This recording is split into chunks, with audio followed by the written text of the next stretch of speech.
everyone, I'm Max and I continue to tell you about the features of electrical installation in industrial enterprises, and today I'm going to tell you how not to mount a cable tray.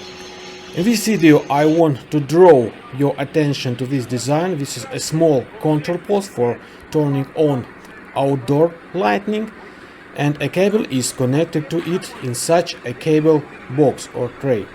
Please note that this box or tray is already covered with a lid. I also draw your attention to the fact that the box does not have special sides at the edges for which the lid could catch. Under normal conditions, such a lid would be pressed against the box with a special metal tape.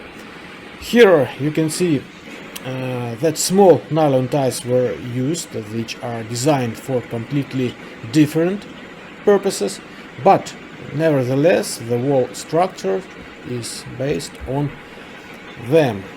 And now you see that along the entire short section of the cable route everything is fastened by the same cable ties.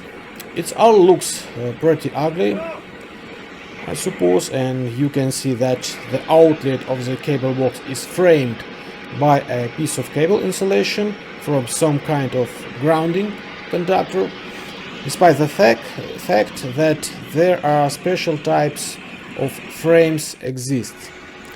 I repeat, if I were one of those people who accept the work done, I would not accept such a result. Thanks for watching. Don't forget like and subscribe. See you.